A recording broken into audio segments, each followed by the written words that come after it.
Today, welcome to the 8th AFOMP monthly webinar. So we are very honored to have speakers today. And before we start for the monthly webinar, we'll have small celebrations amongst the AFOMP regions, where we are in conjunction with the International Day of Medical Physics 2023, with the theme of standing on the shoulders of giants. We would like to have opening remarks from the president of the AFOMP, Professor Iva Biza. So let's welcome Professor Iva Biza to have a speech for us. Thank you very much, Aikhao, and thank you, Jin, for giving us this opportunity to address the webinar at the beginning to our wonderful audience. As mentioned, my name is Iva Bizek, and I am the president of the Asian Federation of Organizations for Medical Physics. And thank you, everyone, for participating in today's event. You may not know, but ours is the largest regions of all IOMP regional organizations, covering more than 80 million square kilometers. Our region is also inhabited by 4 billion of worse population, and it's characterized by rich history and significant cultural and economic diversity, and also different demands of health technologies and medical physics and the medical physics profession. We also live in a rapidly changing world, including in the area of healthcare, with more and more countries embarking on the implementation of proton and heavy ion therapies, artificial intelligence, health cybersecurity, and others. We are faced with more fusion of physics, engineering, IT technology, and of course, biology and medicine. So it seems like that the medical physicists have to be experts in all trades. As such, AFOMP's objectives are ever so relevant. That is, promotion of cooperation and communication between medical physics organizations in our region, promotion of the advancement in status and standard of practice of the medical physics profession, and others. Aikhao, do we have our vice president with us?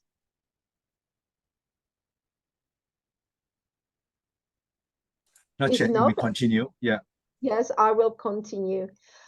So in this ever-evolving field of medical physics, education and training and professional development, these are the pillars upon which we must build all our future. And it is through the dedicated pursuit of knowledge that we can honor the giants whose discoveries have paved the way to our current achievements.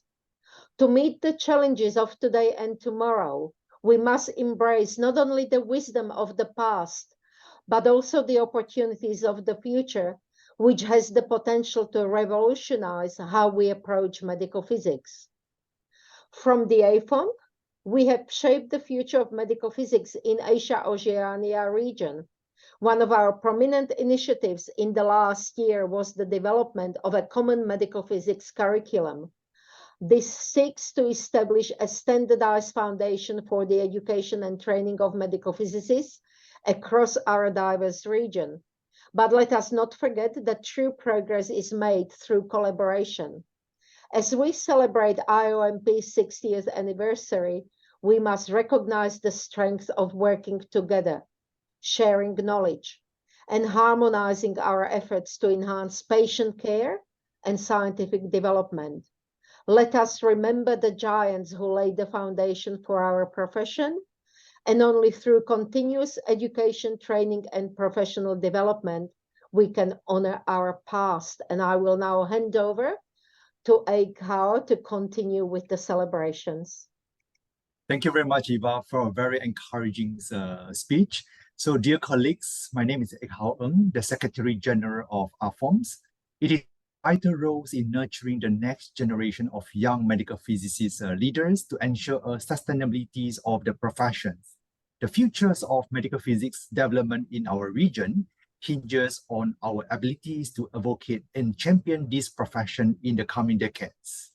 To achieve this goal, we must encourage active participation of national member organizations to celebrate our shared achievements, work together, and collaborate to promote the field of medical physics. By doing so, we not only strengthen our presence at the regional level, but also elevate our standings on the international stage. It is through these collaborative efforts that we can ensure a bright future for medical physics and pave the way for dedicated and passionate young leaders who will continue to shape this field. Let us unite under the banners of AFOMP, and together we contribute and learn. Wishing all AFOMP's members a wonderful International Days of Medical Physics, inviting you all to participate, contribute, and communicate. So thank you very much. So let's, the next agenda, we would like to continue with the monthly webinar. Right?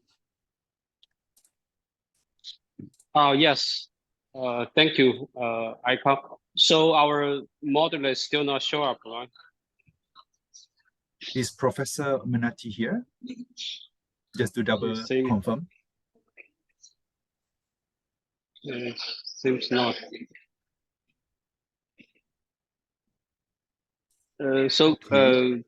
Could you please have... Okay, sure. Thank you very much, Jins, for giving this opportunity for me to introduce our speakers today. Yes, thank you. Thank you. So, Dr. Kheruka, would you be kind enough to start sharing your screen while I'm introduce you to our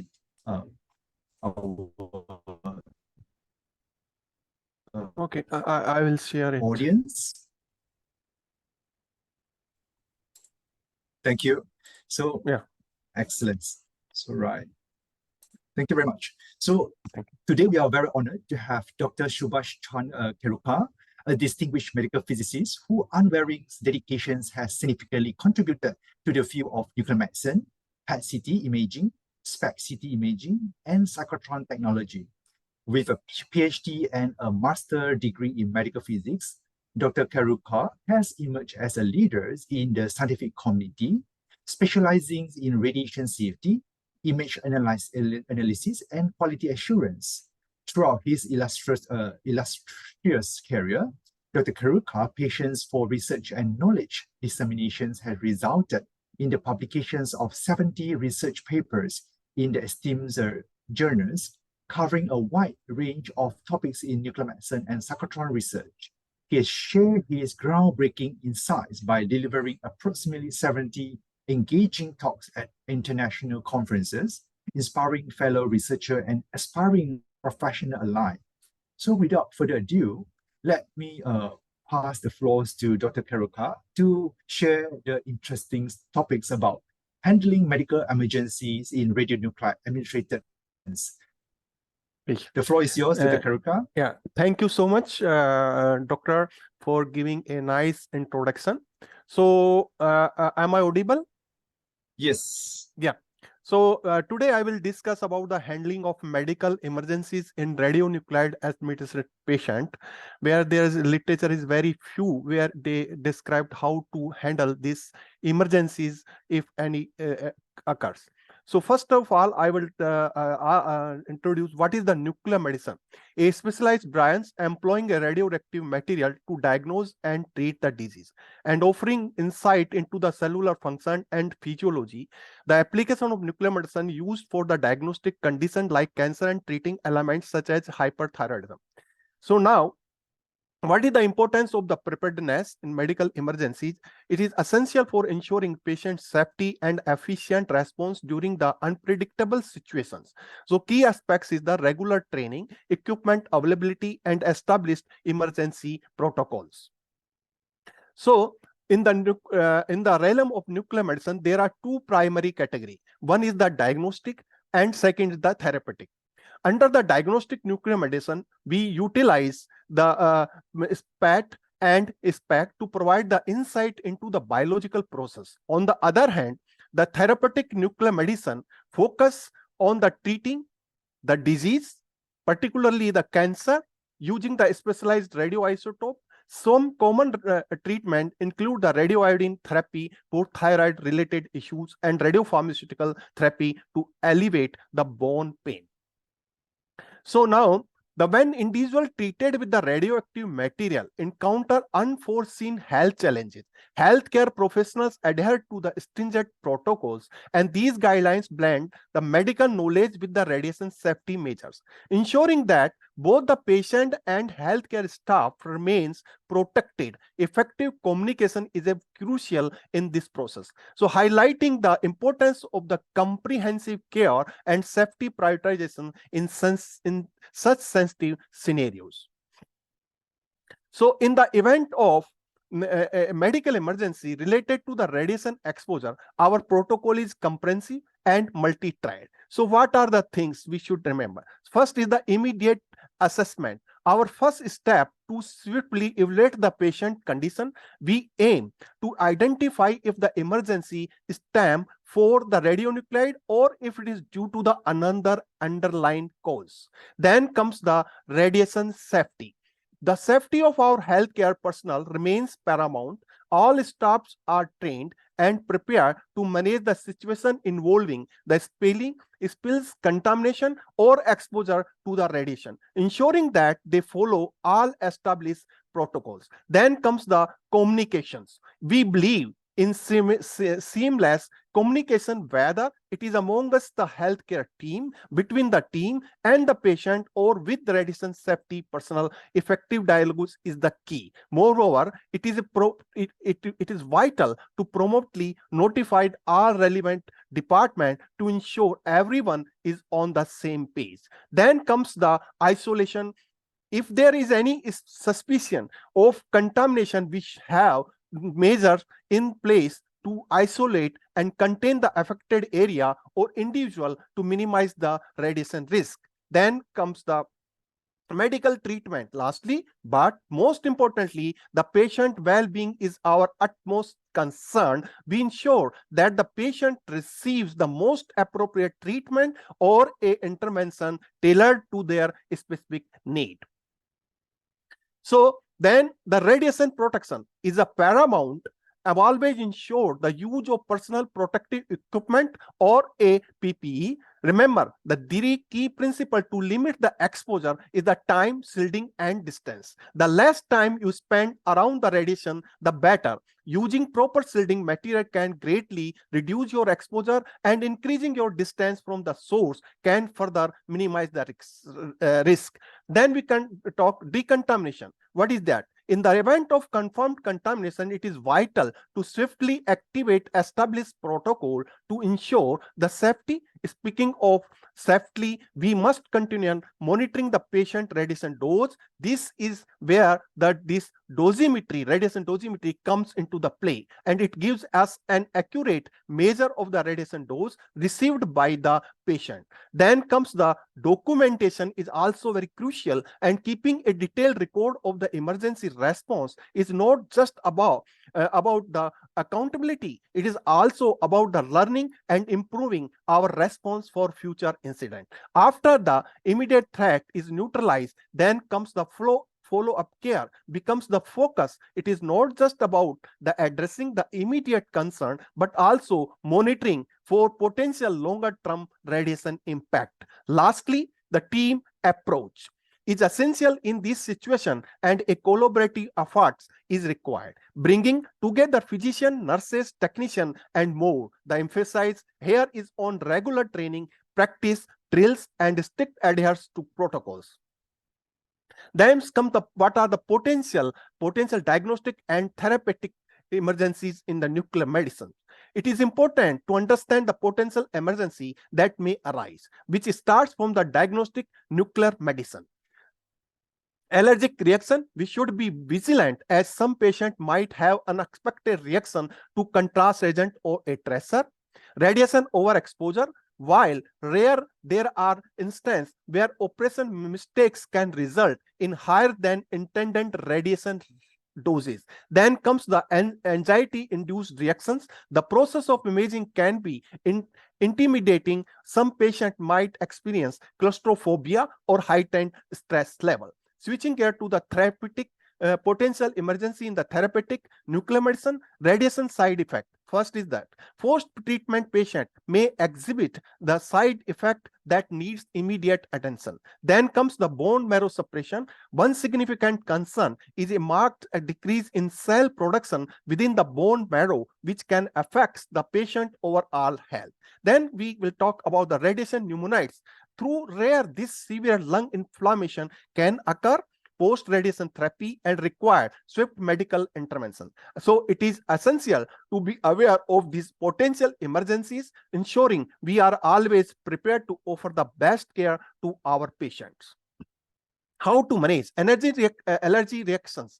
These can manifest as hives, difficulty breathing, or facial swelling. So what should we do in such cases? We should administer the epinephrine and antihistamines while ensuring the patient receives the appropriate supportive cares. To prevent this, always review a patient history and consider the necessity of the pre-medication. Then the radiation exposure. How to deal with this? The sign to watch for all skin burns and typical symptoms of acute radiation syndrome. Immediate action involves removing the patient from the radiation source and initiating the decontamination and supporting the patient's health. Additionally, it is essential to conduct the regular blood test and monitor the organ function closely. Lastly, the anxiety-induced reaction and how to deal with. Patient may show sign of restlessness, sudden panic, or a heightened heart rate. Management strategies include employing calming techniques, offering short procedural break, and considering the sedation when it is required. So now we will talk about the emergency which is occurring due to the misadministration of the radiopharmaceutical, and these are these. The incorrect dose, administered a dose that differs from the prescribed amount. This can lead to either inadequate imaging or a potential harm due to the overexposure. Now, the wrong patient. Delivering a radiopharmaceutical intent for one patient to another, and this is not only expose the incorrect patient but also delay the treatment for the intent individual. I will give the example in the next slides. Inappropriate radiopharmaceutical. Using a inappropriate radiopharmaceutical that was not prescribed for the specific test or a treatment, this also can lead to inaccurate results or unnecessary radiation exposure. That means if you want to do a bone scan and if you injected a DTPA, so it will not it is a inappropriate radiopharmaceutical and it will give the unnecessary radiation to the patient. Now comes the incorrect route. What is that? Administering the radiopharmaceutical through a different route than the intent. Sorry. Then the intent, and what will happen of that? Suppose you want to give the iodine 131 by the oral, but you are injected intravenous, and this can alter the distribution and the uptake of the radiopharmaceutical in the body. Now comes the faulty timing. Suppose you administering the radiopharmaceutical at the wrong time can affect the imaging result. How? Because of if you prepare the MDP technetium-99 in the morning, and you know the shelf life of technetium-99 MDP is 6 hours, and if you are injecting the patient after 6 hours, what will happen? Will reduce the efficiency, labeling efficiency, and you will get more background compared to the target. So like that, you are giving an unnecessary radiation burden to the patient. Then comes the erroneous site, injecting or applying the radiopharmaceutical to the wrong location, and this can result in the suboptimal imaging or unintended radiation to the non-target tissue. Suppose you want to inject radiopharmaceutical intravenously and you injected intramuscular, so like that. So in therapy, more than 10% of the prescribed activity is it comes in the misadministration. If in diagnosis, if it is more than 50% of the prescribed, then it comes under the misadministration. So if you see this graph, and you can see here the misadministration, most of misadministration is due to the wrong pharmaceutical compared to the wrong patient and wrong activity. And because of this misadministration will increase the radiation risk, delay the diagnosis, increase the cost, and increase the workload and reduce the confidence. This is the example where the patient in question was intended to receive a dose of 259 megabecquerel of iodine 131. According to the delivery protocol, this was to be given through 2 separate capsules and each containing 130 megabecquerel. So it is important to note that the previous protocol called for a single 259 megabecquerel capsule. However, a significant problem arose during the administration process. Of the 2 intended capsules, only one was successfully administered. The second capsule remained stuck inside the vial, and upon reviewing this incident, we identified a couple of critical contributing factors. First, there was no cross-checking of the vial label to ensure the correct activity and capsule counts. Second, there was a complete absence of a pre-treatment activity measurement, and this incident underscores the importance of meticulous checking and adherence to the protocol in radiopharmaceutical administration. This is the second example where patient A received the wrong radioactive dose. Intent of a 500 megabecquerel technetium 99M bone scan, patient A was intermittently administered a 350 megabecquerel of iodine 131 instead of a technetium 99M MDP, and which was intent for the patient B. This iodine 131 we should intend to the patient B, not A, but we have given to the A.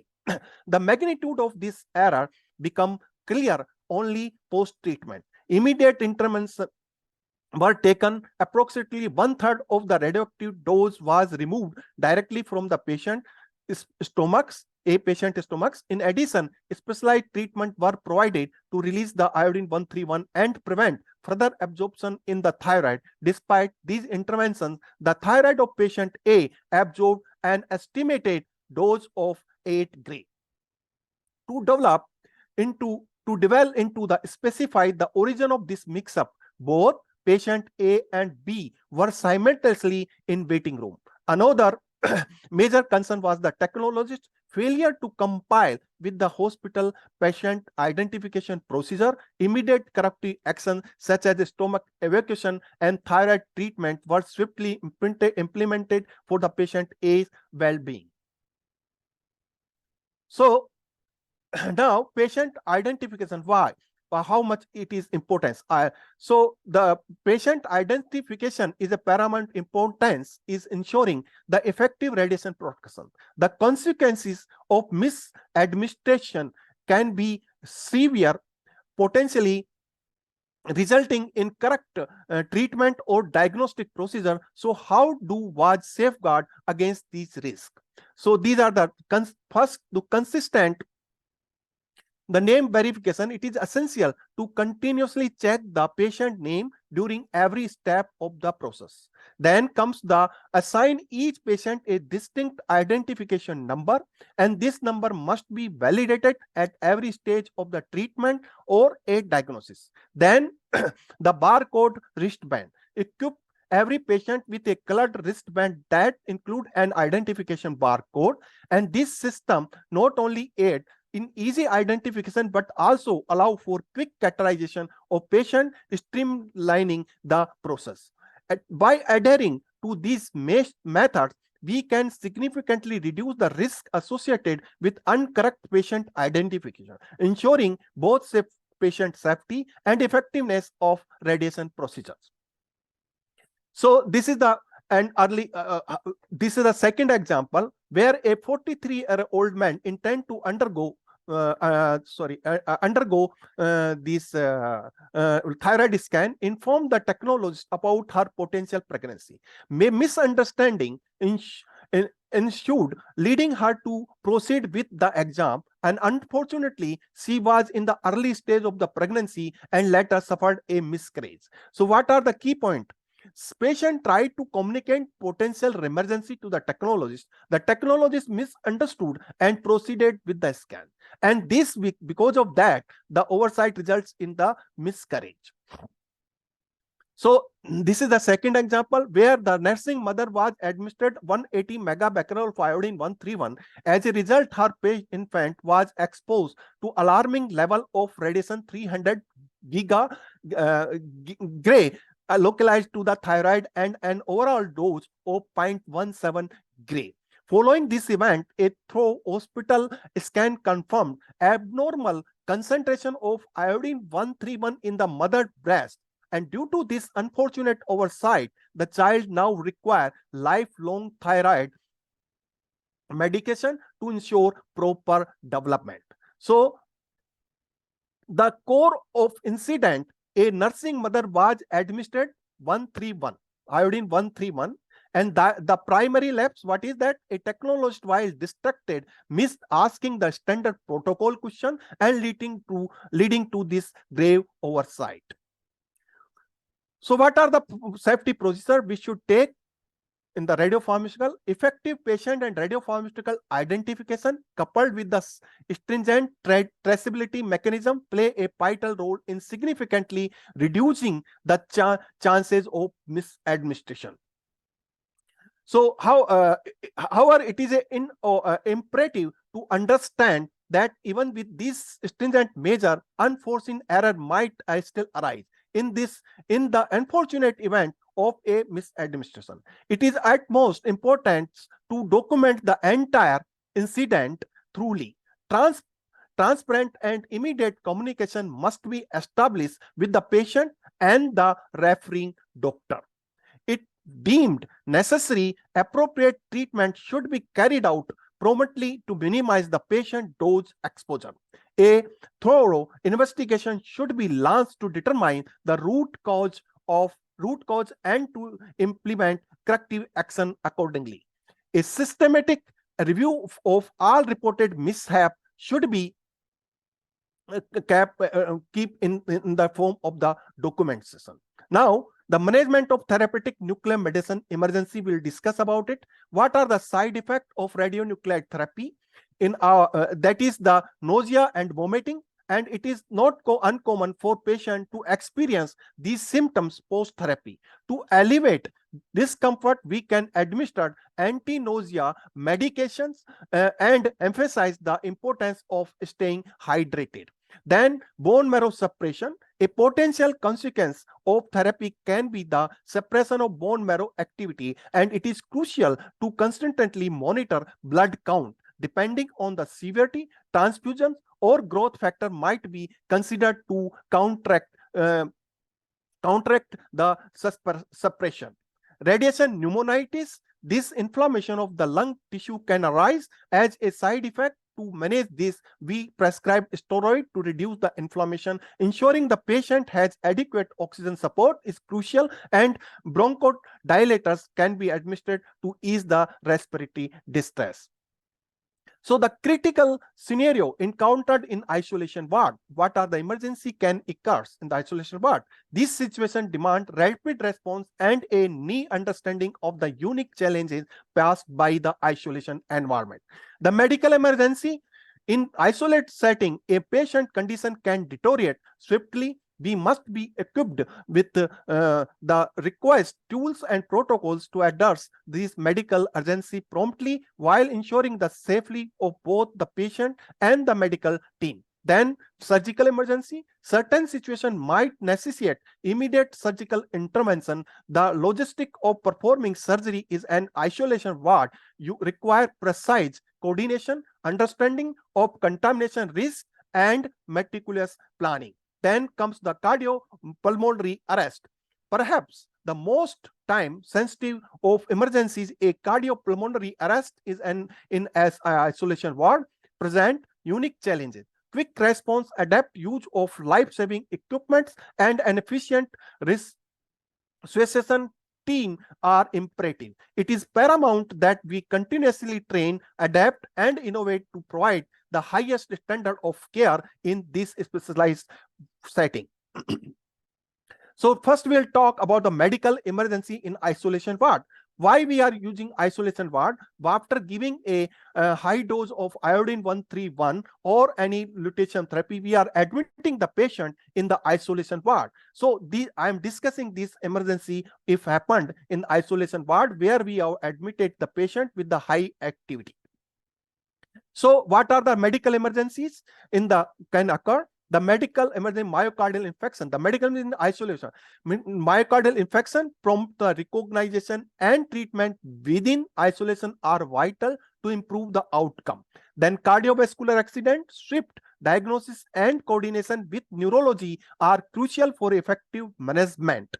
Then comes the electrolyte imbalance. Conditions like hyponatremia, hypocalcemia, and hypoglycemia require vigilant monitoring and rapid intervention. Navigating these emergencies is an isolation ward demand clinical acumen and teamwork to ensure optimal patient care. So, post-radionuclide therapy emergencies. As we administer radionuclide therapy, it is crucial to prepare for unexpected medical situation. Radiation safety versus patient safety. While radiation safety is a paramount in emergencies, life-saving efforts must always come first. It is a delicate balance, but patient well-being is our primary concern. In a sense, as medical professionals, our primary duty is to safeguard our patient, even as we maintain stringent radiation safety standard. So, what should we do in case of medical emergency? How to manage this medical emergency in radionuclide therapy ward? First, you inform the nuclear medicine physician and inform the radiation safety officers, and by the time assessment of vital organs. Who will do this? This should be done by the nursing staff who is posted in this isolation ward. So first, it is the duty of the nursing staff that inform and by the time he assess the vitals. So this is the example where you can see in the incident. An elderly 87-year-old patient post of administration of 7.4 gigabecquerel of iodine 1314 to treat the metastatic thyroid carcinoma. Tragically suffered a cardiac arrest, passing away in 34 hours later. In the subsequent resuscitation efforts, 16 dedicated staff members came in contact. The fallout as a result of resuscitation attempt, contamination spread from the patient's blood and the urine. Distributively, there were no immediate clothing checks. One nurse encountered the maximum 0.3 gray. A silver lining, what is that? Fortunately, none of the staff exhibited thyroid uptake, minimize the potential long-term consequences. Key takeaway, what are the takeaway points? These grave incidents brought to light several deficiencies. First, the absence of emergency radionuclide procedure, a lack of monitoring and decontamination resources, and most crucially, no prior hand-on emergency simulations. Okay, so it's a stark reminder of the need to be ever vigilant and prepared in the face of potential emergencies. So how will take care of this emergency if any cardiac arrest happens in the high isolation ward?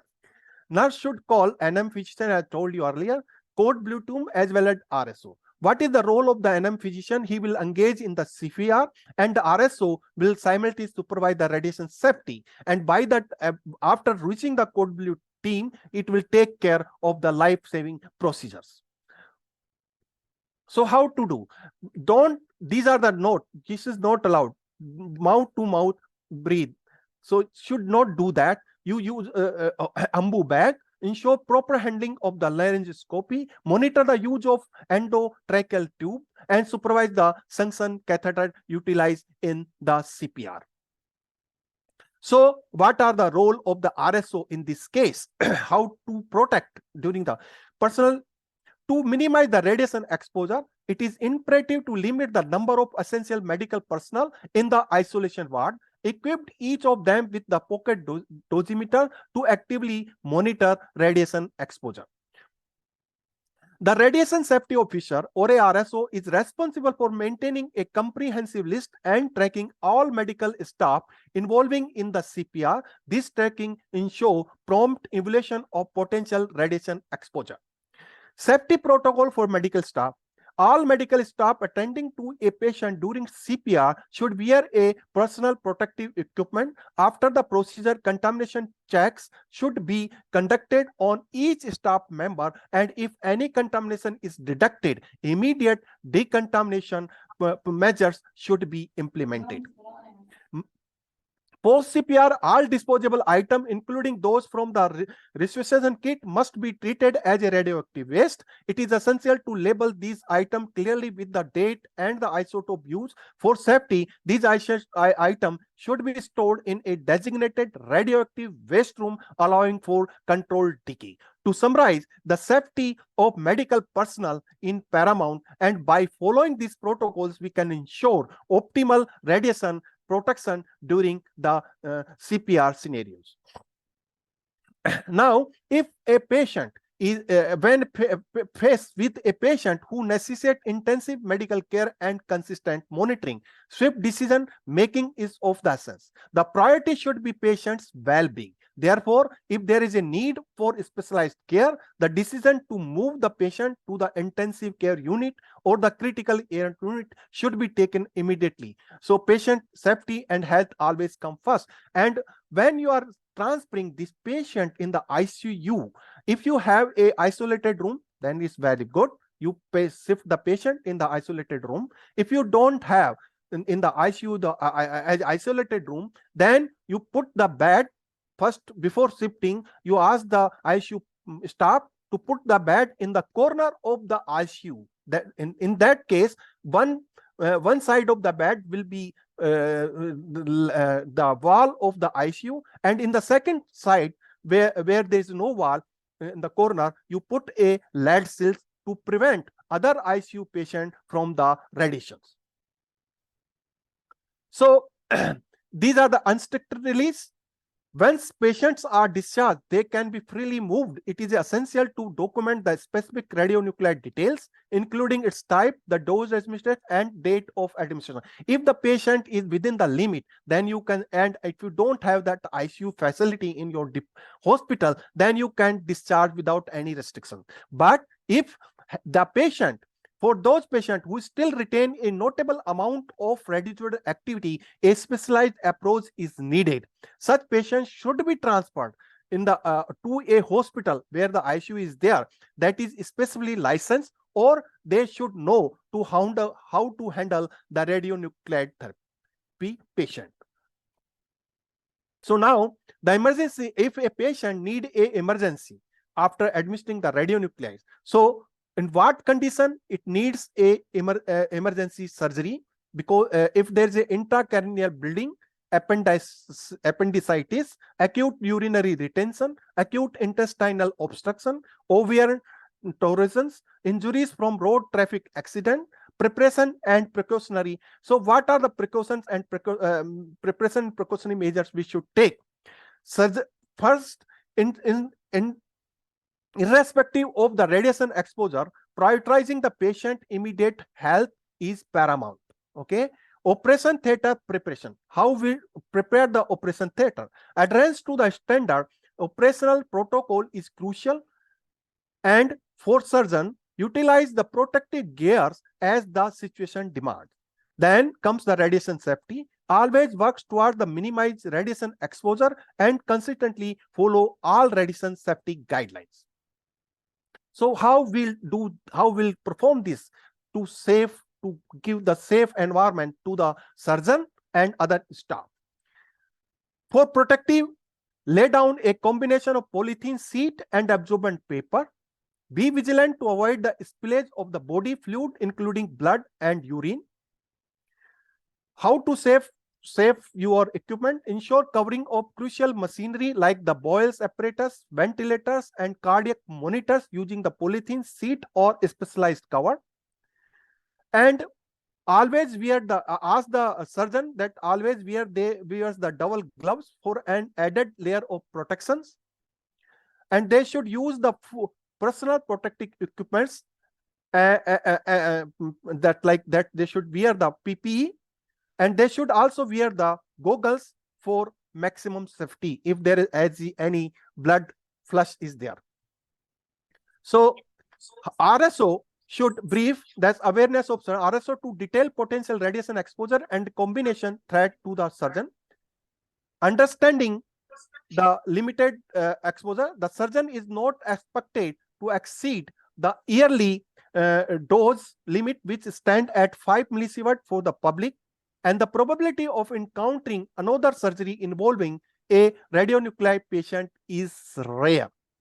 Now, it is recommended to streamline the surgical team, retaining only essential members. Okay, don't be crowd. Don't make crowds in the operation theater. Then equip all team members who are involved in the surgery with the pocket dosimeter for real-time radiation tracking. Okay, so this is the surgery, how to prepare this surgery. Don't make crowd in the surgery. Whoever is essential should be allowed in the operation theater.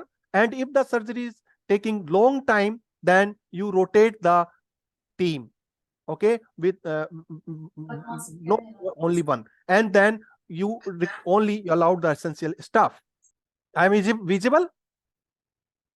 Hello? Hello? Yes, Dr. Kheruka. Yes, you are Sorry for interruption. I put the escape button. Press the escape button. Okay, sorry for the discontinuation. Okay, so I was here. Okay, so how to handle the specification and equipment. The prioritize the inspection of all specimens for potential contamination before dispatching for pathological analysis.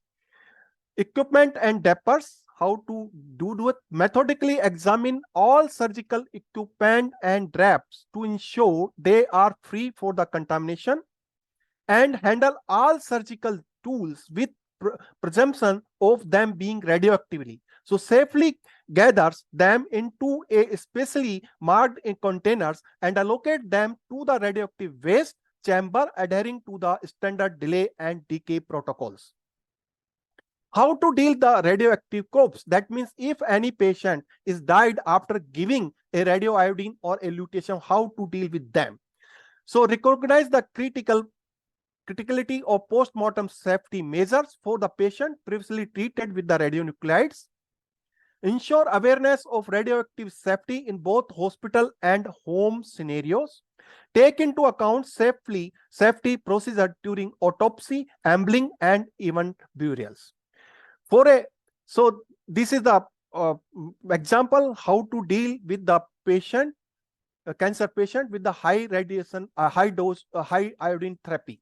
For a thyroid, contact both the RSO and NMP promptly after if a thyroid cancer patient with high iodine level who passes away. So notify the RSO and the nuclear medicine physician. Check item closely to disease for any contamination. Wrap the body in the waterproof material to contain the contaminants. Reduce any high radioactivity if possible. How you can do? By removing the abdomen, because of most of the radioactivity in this iodine 131, where it goes in the thyroid gland or a abdomen. So you try to remove the thyroid gland and the abdomen if possible, so it will reduce the activity in the patient. If activity is within the limit, proceed for the burial and cremations, and if not, then you keep the body in the hospital mortuary until activity decays. And these are the different numbers where you can burials or cremate the patient. For iodine 131 is 400 megabecquerel. These are the limits. And for cremation also it is 400 megabecquerel. And for yttrium it is for postmortem it is 200, 2000 and 70, like that. So this is the patient mortuary. How you keep the patient in the mortuary? You could put the name of the patient, hospital ID, what is the diagnosis, which radionuclide you used in that body, date of admission, when you administered the radionuclide, and time of the death, when the death take place, and also you note the exposure rate. How to say, these are the different guidelines I will discuss to transport the diseased patient. The RSO and nuclear medicine physician take the lead, liaising with the family to ensure safety protocol strictly followed. Okay, then vehicle allocation secured a designated vehicle exclusively for the body's transportation. Positioning, how to position, ensure the body head face away from the both the driver and the accompanying family member. Seating, now the seating arrangement, the accompanying relative should preferably sit next to the driver. If not, a minimum distance of 1 meter from the body is mandatory. Now the time management, caution limit the handling and the proximity to the body, ensuring it does not exceed a cumulative total of 15 minutes during transportation and burial rites. What are the precautions you should take at a ensure children and expecting mother maintained a safe distance of at least 1 meter from the body at all time. Under no circumstance should the protective PVC wrapping around the body be removed. It is crucial to include it during burials to contain the potential contamination. Now, once all rites are concluded, the family is advised to report back to the hospital confirming that all safety guidelines were duly observed. Or if not, then RSO should, if it is not like that, then RSO should accompany with this family member while doing this cremation or a burial. So in conclusion, medical distress combined with the radiological exposure poses distinct challenges. Team must undergo specialized training for readiness, emphasize regular drill and real-time situation. Early detection and prompt intervention are vital for better outcomes. Effective communication, the key of seamless patient care. Continuous checkups to spot complications from the treatment and emergencies. Protect both patient and medical staff, including handling contaminated material. All medical professionals should be equipped to handle such emergencies. Thank you. I would like to thank you to my all my colleagues in medical physics of the department and the nuclear medicine staff of the SQCCRC Muscat, Oman. Thank you. Hello. Hello, thank you very much for Dr. Kheruka for nice speech. I am sorry for late joining to meeting because we had a technical problem to joining meeting. I am Parinaz Mehnati from Iran for as a moderate this speech. Everybody, today is a nice day because we enjoy a speech titled Handling Medical Emerging in Radionuclide-Administered Patients by Dr. Kheruka. Let's go to questions part if you are ready, Dr. Kheruka. Do you recommend long hand gloves so that the spill is on the gloves and not on the hand? If it is possible, because of long hand gloves are not coming, whatever gloves you have, it is bad. So because of you are wearing the PPE also, so you overlap your PPE with this gloves. So if any spillage will occur in the body, so like that you can prevent your any contamination on the body by overlap your PP with your gloves. Thank you very much for reply. Any question there is? Okay.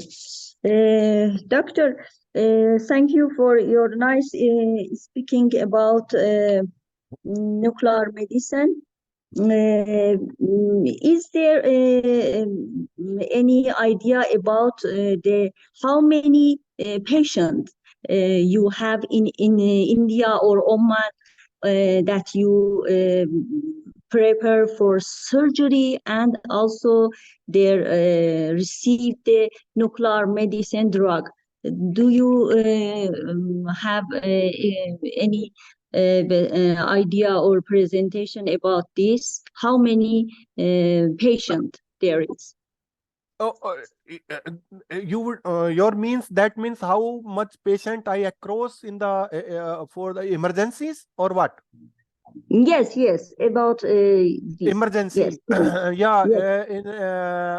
in Oman, we not faced any emergency during the stay of the patient in the isolation ward.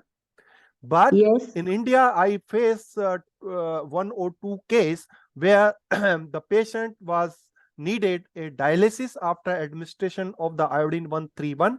It was the emergency. Earlier, it was this type of things was not there. But afterwards, we came to know that patient needs a dialysis because of there is, as I told you, that there was a problem with the kidney. So we manage the dialysis, but after we asked the neurologist to bring a portable dialysis machine because of we not prepared to shift the patient in the neurological ward because of the radiation, because of the radiation safety.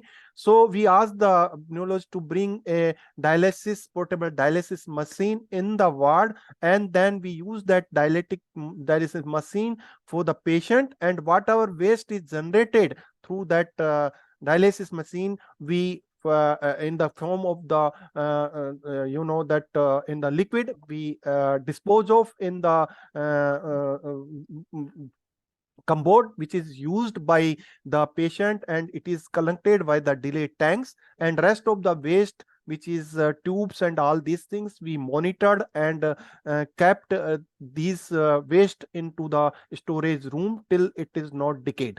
So this emergency I faced here, but in Oman also we did some dialysis patient, and in that also we use the these techniques, that how to protect the staff. We covered everything, and then we regularly we took the sample during the dialysis, and we continue to watch from outside of the dialysis room, where so we can see the patient, and we ask other staff also to remain outside during the dialysis, and like that we manage, and we found after doing this procedure, we found that nobody exceed the exposure, and as well as that in waste also we could not find any radiations.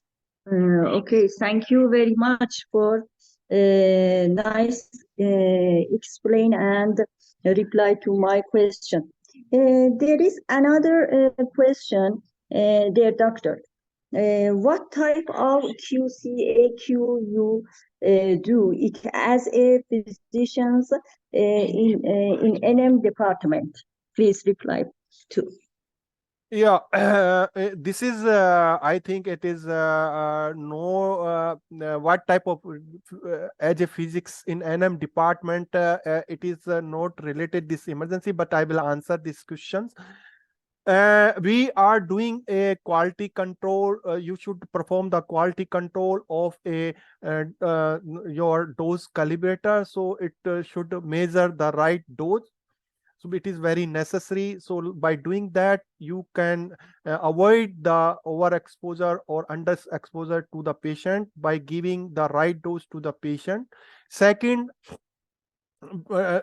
is very important to perform the quality control of your PET CT and SPECT CT. There are some tests which you have to perform on the daily basis. That is, first of all, on the SPECT, first of all, you see that you are peak your gamma camera for the radionuclides going to be used, or if it, nowadays the automatic peak is there, so just you see that what in the your protocol you have selected the right isotopes or not. Second is that you perform the daily uniformity test to see that is there any non-uniformity is there or not, or your gamma camera non-uniformity is okay or within the limit or not. So these two tests is mandatory for the SPECT-CT, and in the PET-CT, you have to perform daily quality control test by using the gallium-68 cylindrical source in the case if you have a Siemens gamma camera, and if you have a Siemens PET-CT, and if you have a G PET-CT, then they are giving you a gallium-68 point source. Point source, and in case of Philips they are using a sodium 22 source. So these are the quality control test is necessary before starting the study. Otherwise there are many quality control tests to check the performance of your gamma camera, that is gamma camera as well as the PET-CT, that is also on the weekly basis, quarterly, monthly and yearly basis, and these are the mandatory to know that my camera is working properly. So whatever artifacts, whatever things I am getting in the patient, that is due to the pathology of the patient, not because of my gamma camera. Secondly, this is the one advantage. Second advantage that we will by doing that we are giving a less radiation exposure, less radiation burden to the patient, because of if there is anything you will, if you come across after doing that scan, then it wastes your time. Also it will cost you, and it is gives the unnecessary radiation burden to the patient. It's okay. I checked no another question there, doctor. Thank you very much. Let me say everybody thanks for connect and joining in meeting. If let me go goodbye to everybody and your doctor, and thank you and wish a good time for you. Thank you so much, ma'am. Thank you. Finish this webinar, everybody. Thanks. Goodbye. Thanks. Bye bye.